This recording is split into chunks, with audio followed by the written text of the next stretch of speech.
శ్రీయేషి గారు, ఒకసారి మాట్లాడించే ప్రయత్నం చేద్దాం. నమస్తే. నమస్తే.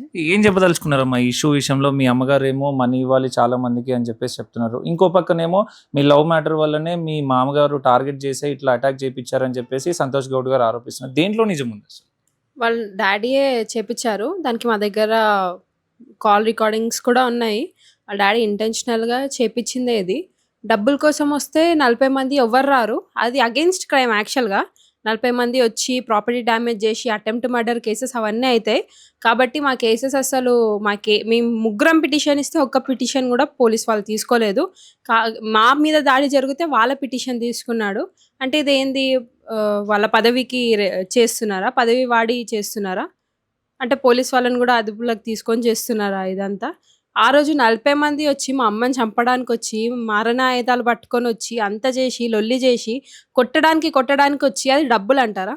సరే డబ్బుల కోసం వస్తే ఇట్లా చంపడానికొచ్చి ఇవన్నీ ఎందుకు చేస్తారు? సంతోష్‌కి పర్సనల్‌గా ఎందుకు మాట్లాడతారు?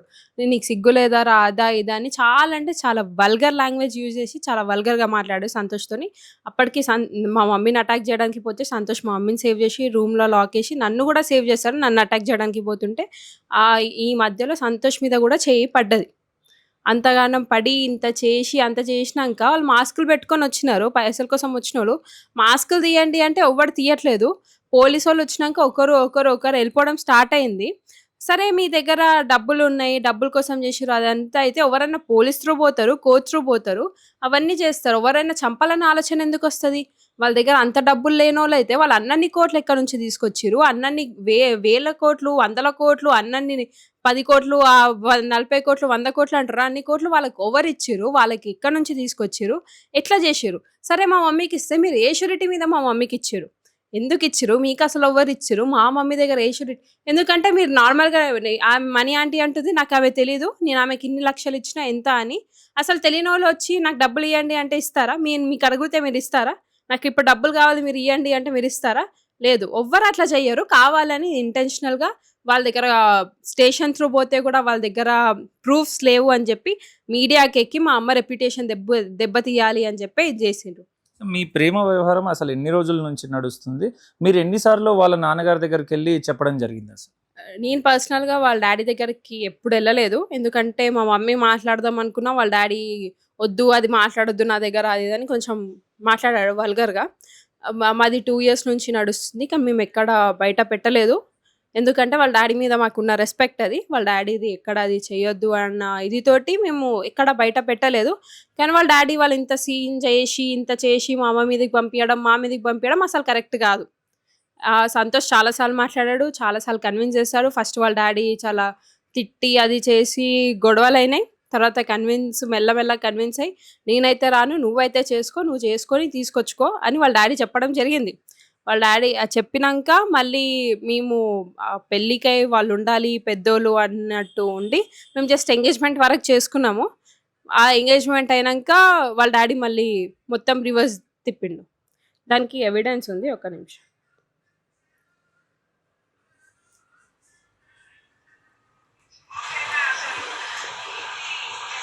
మొన్న 15 రోజుల కింద వచ్చినాక నేను మా ఇంట్లో కూర్చుంటే పిలిచి చెప్పినాం మేము.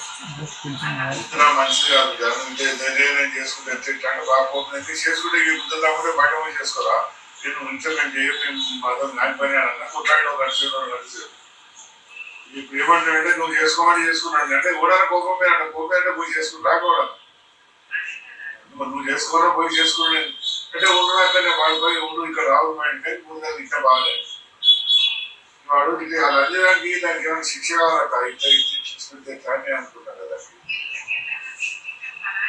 చూడండి ఎంత వల్గర్‌గా మాట్లాడుతున్నాడు. దానికి ఏదైనా ఉండాలి. ఇంకొక రికార్డింగ్ ఉంది. మనీ అని చేస్తుంది కదా, ఆమెతో మాట్లాడిన రికార్డింగ్. అని ఏదో వంద రోజులు పెట్టుకున్నాం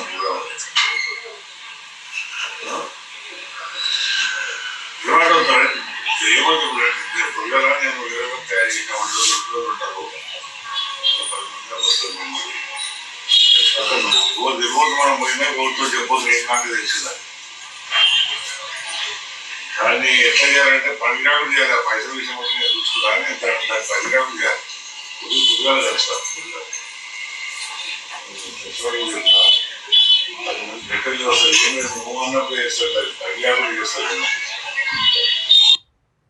చూడండి, పనికి రాకుండా చేయాలి, పైసలు ఏమున్నా నేను చూస్తా, కానీ దానికి పనికి రాకుండా చేయాలి అని మాట్లాడింది ఎమ్మెల్యే. అందుకే ఇవాళ అంతమంది వచ్చింది ఆమెని కొట్టడానికి, ఆమెను చేయడానికే.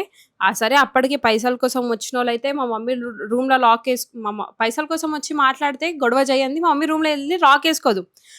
పైసల కోసం వచ్చి మాట్లాడాలనుకున్న వాళ్ళు కూర్చొని మాట్లాడతారు, కానీ డోర్ మీద దాడి చెయ్యరు. ఒక్కరిద్దరు చేసినా అంతమంది చెయ్యరు. మీకు ఇంకొక రికార్డింగ్ కూడా ఉంది, ఒక నిమిషం. ఆ రోజు సినారియో ఎట్లుందో చూపిస్తాం మీకు.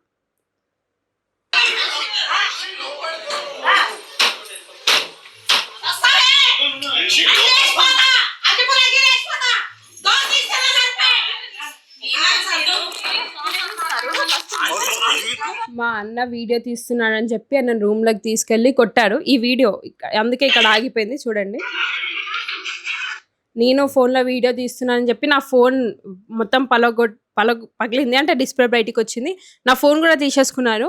తర్వాత పోలీసు వాళ్ళకి చెప్తే అప్పుడు జోబుల నుంచి ఫోన్ తీసి ఇచ్చేశారు. అక్కడ పడేసి ఇట్లా కొట్టి అక్కడ పడేసిర్రు. చూడండి,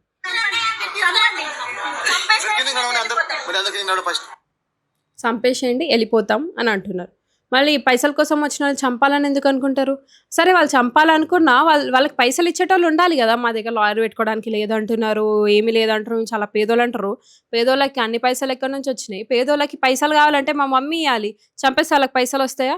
అంటే చంపడానికి వాళ్ళు ఎవరు పైసలు ఇస్తున్నారు? వాళ్ళు చంపడానికి మనుషులను పెట్టుకోవడానికి వాళ్ళకి పైసలు ఉన్నాయా? ఏంది ఇది అంతా కావాల్సుకొని రెప్యుటేషన్ కొద్ది చెయ్యాలి అని చెప్పి మీడియాకి వచ్చి ఎక్కారంతే. ఇప్పుడు అది కూడా ఏం వర్కౌట్ అవ్వట్లేదు, వాళ్ళకి అగేన్స్ట్గా కేసు అని మా మమ్మీ మీద SC/ST కేసు వేశారు. మా మమ్మీ వచ్చినప్పుడు స్టార్టింగ్లో లోపలికి వెళ్తే మళ్ళీ పోలీసులు వచ్చే వరకు మా మమ్మీ బయటికి రాలేదు. నేను పోయి అమ్మ పోలీసులు వచ్చిరు అని డోర్ కొట్టి తీస్తే అప్పుడు మా మమ్మీ బయటికి వచ్చింది. అప్పటి వరకు మా అంతమంది జనాలు 40 మందిలో మా మమ్మీ ఒక్కొక్కరిని వెతుక్కుంటా పోయి నువ్వు ఎస్సీయా, నువ్వు ఎస్టీయా, నువ్వు ఎస్సీయా, నువ్వు ఎస్టీయా అని వెళ్ళి మాట్లాడి నువ్వు అది ఇది అని మా మమ్మీ ఎందుకు అంటది?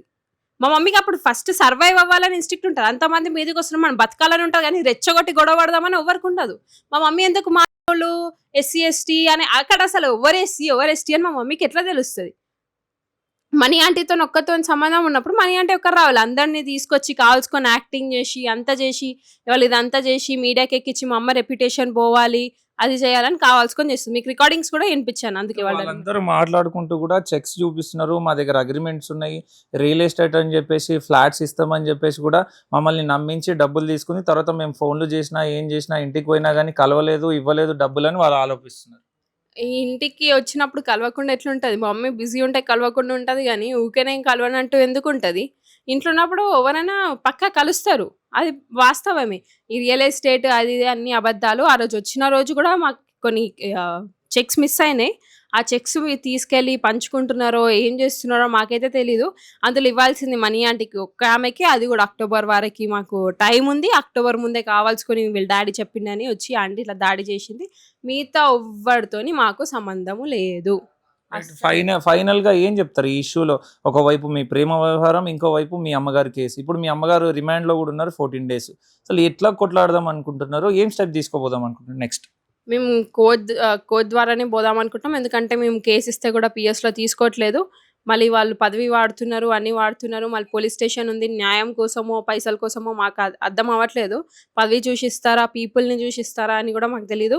మా మీద దాడి జరిగి మేము ముగ్గురం పిటిషన్ ఇస్తే మా ముగ్గురు అటెంప్ట్ మర్డర్ ఉంది, ప్రాపర్టీ డ్యామేజ్ ఉంది, అన్నీ ఉన్నాయి, కానీ ప్రూఫ్స్తో సహా ఉన్నాయి. కానీ మా కేసు తీసుకోవట్లేదు. మేము చూడాలి తర్వాత. అంటే ఎందుకు అధికారం ఉపయోగించి కేసు తీసుకోకుండా చేస్తున్నారా వాళ్ళు? ఏమన్నా మీకు అట్లా ఏమన్నా అనిపిస్తుందా? లేదు, పక్కా అదే చేస్తున్నారు. అందుకే మేము వెళ్తే ఫస్ట్ మా కేసు తీసుకోకుండా పోలీస్ని పిలిచింది కూడా మేమే, 100కి డయల్ చేసి కాల్ చేసింది కూడా మేమే.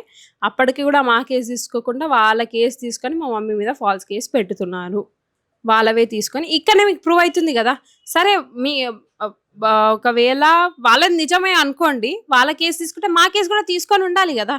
మా కేసు తీసుకొని అంటే అవును అప్పుడు ట్రై చేస్తున్నారు, నిజంగా మా తప్పేమో అనిపిస్తుంది. మా తప్పులేంది, మా కేసు ఎందుకు తీసుకుంటలేదు? మా ప్రూఫ్స్ ఉన్నాక, మా ఎవిడెన్సెస్ ఉన్నాక మా కేసు ఎందుకు తీసుకోవట్లేదు? మా కేసు తీసుకొని అవి ఇవి చూసుకొని కోర్టుకి పంపించాలి. మేము అగ్రి చేస్తాం. ఆ తప్పుంటే మేము ఇప్పుడు చెప్తున్నాం మనీ ఆంటీ దగ్గర తీసుకున్నామనే చెప్తున్నాం. ఇచ్చేటోళ్ళకుంటే ఇస్తాము. అది మేము అగ్రి చేస్తాం. అందరొచ్చి అడ్డమైనోళ్ళందరొచ్చి మాకిన్ని కోట్లియ్యాలి, మీకసలు అన్ని కోట్లు మీకెక్కడొచ్చినాయి? మీరు తీసుకొచ్చి మాకేడిచ్చిర్రు? అసలు మీకు ప్రూఫ్ ఉంటే మీరు పోలీస్ ద్వారా పోతారు, కోర్ట్ ద్వారా పోతారు గానీ కావాల్సుకొని మీడియా వచ్చి రెప్యుటేషన్ డ్యామేజ్ చేస్తారా? చెయ్యరు. It's wantedly to they are doing it wantedly to damage my mom's reputation అంతే. ఇట్లా చేస్తే మేము భయపడి వాళ్ళ కొడుకుని వదిలేస్తామన్న ఆలోచనతోని చేస్తున్నారు. ఇప్పటికి నా మీద గూడా చాలా తప్పుడు ఈ అమ్మాయి ట్రాప్ చేసింది, అది చేసింది అని నేను ఎలుకనా చీజ్ బొమ్మ ఇట్లా చీజ్ ముక్క ఇట్లా ఏసి ఇట్రా అని ట్రాప్ చేసి జాలీలేసి పట్టుకోవడానికి. అంత ట్రాప్ చేశాను ఇవాళ వాళ్ళ నిజాలెందుకు చెప్తాడు బయటికొచ్చి? చెప్పకుండా ఉంటుండే కదా! వాళ్ళ డ్యాడీ మేము ట్రాప్ చేసుంటే ఏ రోజో వాళ్ళ డ్యాడీకెళ్ళి ఆయన ఆన్సర్ ఇచ్చుకుంటుండే. ఇంత సిచ్యువేషన్‌లో గూడా ఆయన కోసం ఇంత రిస్క్ తీసుకుంటున్నా నేను. నా కోసం ఆయన ఇంత రిస్క్ తీసుకుంటున్నాడంటే మేమెంత ట్రూగున్నామని అందరూ ఆలోచించాలి గానీ ట్రాప్ చేసింది ఎవడెందుకు చేస్తాడు ట్రాప్? ఆయన చిన్న పిల్లోడా? లాలీపాప్ నోట్లో పెట్టి ట్రాప్ జేసి అంతా కావాల్సుకొని డీఫేమ్ చేయాలని చేసే నాటకాలు ఇవన్నీ అంతే.